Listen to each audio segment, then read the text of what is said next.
حضور صلی اللہ علیہ وآلہ وسلم کے دور میں کچھ قریش مکہ ایک یہودی عالم کے پاس گئے اور اس سے کہا کہ حضور سے ایسا کیا سوال پوچھا جائے کہ ان کے نبی ہونے کی حقیقت واضح ہو جائے۔ اس کے جواب میں یہودی عالم نے آپ سے 3 سوال پوچھنے کو کہا، جن میں ایک سوال یہ تھا کہ اصحاب کہف کون تھے۔ لہٰذا اللہ پاک نے اپنے پیارے محبوب کو اس کا جواب قرآن پاک کی سورۃ الکہف کے اندر مکمل وضاحت کے ساتھ بیان فرمایا۔ حضرت عیسیٰ علیہ السلام کا دور تھا جب اللہ تعالیٰ نے آپ علیہ السلام کو آج کے دور کے فلسطین کے علاقے میں اسلام کی تبلیغ کے لیے بھیجا۔ یہ علاقہ اس وقت رومن امپائر میں شمار ہوتا تھا۔ یہ بت پرست لوگ تھے۔ یہاں ایک یہودی بادشاہ کی حکمرانی تھی جو رومن حکومت کے ماتحت کام کر رہا تھا۔ جب حضرت عیسیٰ علیہ السلام نے تبلیغ شروع کی تو رومی لوگ آپ علیہ السلام کے مخالف ہو گئے اور آپ کو گرفتار کر کے سولی پر لٹکانا چاہا، مگر اللہ کے حکم سے آپ کو زندہ آسمان پر اٹھا لیا گیا۔ اس واقعے کے کچھ عرصہ بعد یہودی لوگوں نے رومی حکومت کے خلاف بغاوت کر دی۔ لہٰذا ٹرٹس نامی رومی بادشاہ نے یروشلم اور فلسطین پر حملہ کر کے بالکل تباہ کر دیا، حتیٰ کہ بیت المقدس کو بھی تباہ کر دیا۔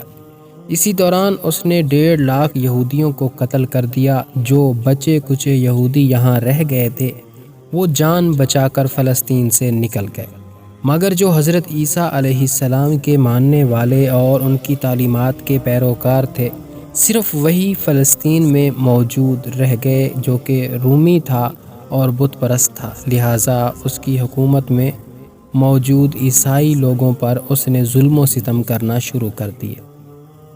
ایک دن حضرت عیسیٰ علیہ السلام کے چند ماننے والے حواریوں کو اس نے اپنے دربار میں بلایا اور ان سے کہا، میں تمہیں چند دن کی مہلت دیتا ہوں، تم اپنے نئے دین یعنی عیسائیت سے باز آ جاؤ، ورنہ میں تمہیں قتل کر دوں گا۔ عیسیٰ علیہ السلام کے پیروکار یہ نوجوان لوگ دراصل اصحاب کہف، جن کے واقعے کا ذکر قرآن پاک میں سورہ کہف میں وضاحت سے آیا ہے۔ ان نوجوانوں نے جب یہ دھمکی سنی تو وہ شدید پریشان ہو گئے، کیونکہ وہ بادشاہ سے لڑنے کی ہمت نہیں رکھتے تھے اور نہ ہی شہر میں رہ کر عیسائی تعلیمات جاری رکھ سکتے تھے، ورنہ دقیانوسی انہیں قتل کروا دیتا۔ لہٰذا انہوں نے شہر چھوڑ کر کہیں بھاگ جانے کا فیصلہ کیا اور اللہ پاک کی ذات پر بھروسہ کر کے شہر سے نکل گئے، یہ سوچتے ہوئے کہ اب اللہ پاک ہی ہمارے لیے کوئی فیصلہ کرے گا اور کوئی راستہ نکالے گا۔ یہاں تک کہ وہ ایک پہاڑ کی غار میں جا کر چھپ گئے اور وہیں سو گئے، یہاں تک کہ سوتے سوتے ان پر 300 سال کا عرصہ گزر گیا۔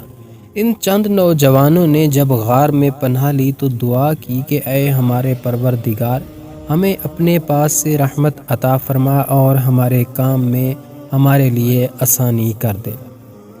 پس ہم نے ان کے کانوں پر گنتی کے کئی سال تک اسی غار میں پردے ڈال دیے۔ دقیانوس نے جب ان لوگوں کو تلاش کروایا تو معلوم ہوا کہ یہ لوگ اسی غار میں موجود ہیں۔ اسے بہت غصہ آیا اور حکم دیا کہ غار کو ایک مضبوط دیوار سے بند کر دیا جائے تاکہ یہ لوگ اندر ہی مر جائیں۔ بادشاہ نے جس شخص کے ذمہ یہ کام لگایا وہ بہت ہی نیک اور ایماندار تھا۔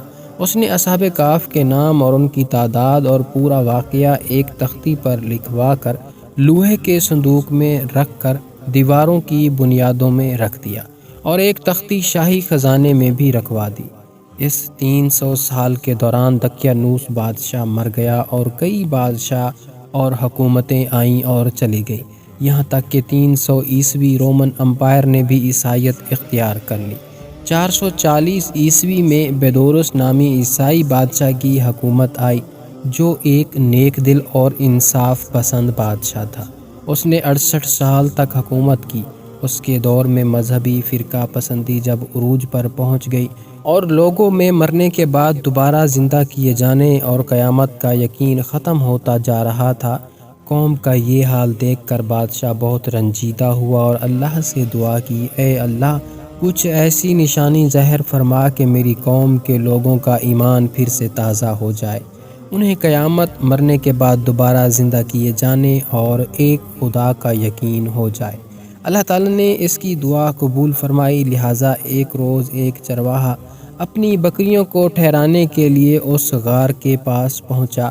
یہ وہی غار تھا جس میں اصحاب کہف موجود تھے۔ اس چرواہے نے چند لوگوں کے ساتھ مل کر اس دیوار کو گروا دیا۔ دیوار کے گرتے ہی لوگوں پر ایسی ہیبت و خوف طاری ہوا کہ سب گھبرا کر وہیں سے بھاگ گئے۔ یوں اللہ تعالیٰ کے حکم سے اصحاب کہف اپنی نیند سے بیدار ہوئے اور ایک دوسرے سے سلام کلام کرنے لگے اور اپنے ایک ساتھی یملیخا کو بازار سے کھانا لانے بھیجا۔ جب یملیخا بازار پہنچے تو یہ دیکھ کر حیران رہ گئے کہ شہر میں ہر طرف اسلام کا چرچا ہے، یہاں تک کہ لوگ اعلانیہ حضرت عیسیٰ علیہ السلام کا کلمہ پڑھ رہے ہیں اور ان کی تعلیمات پر عمل بھی کر رہے ہیں۔ اس کشمکش میں یملیخا نے کھانے کے عوض اپنے زمانے کے سکے دکاندار کو دیے۔ دکاندار نے جب یہ سکے دیکھے تو شک ہوا کہ شاید اس شخص کو پرانا خزانہ مل گیا ہے، لہٰذا اس نے یملیخا کو سپاہیوں کے سپرد کر دیا۔ سپاہیوں نے یملیخا سے پوچھا، بتاؤ یہ خزانہ کہاں سے آیا ہے؟ یملیخا نے کہا، ہمارے پاس کوئی خزانہ نہیں، یہ ہمارا ہی پیسہ ہے۔ سپاہیوں نے کہا، ہم کیسے مان لیں کیونکہ یہ سکے 300 سال پرانے ہیں۔ یملیخا نے کہا، پہلے مجھے بتاؤ کہ دقیانوس بادشاہ کا کیا حال ہے؟ سپاہیوں نے جواب دیا، آج اس نام کا کوئی بادشاہ نہیں ہے، مگر سینکڑوں سال پہلے اس نام کا ایک بے ایمان بادشاہ گزرا ہے، وہ بت پرست تھا۔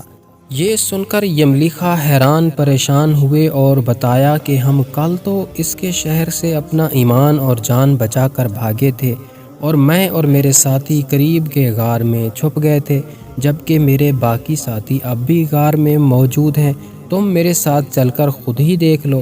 جب سپاہی اور بہت سے لوگ اس غار کے پاس پہنچے تو اصحاب کہف یملیخا کے انتظار میں تھے۔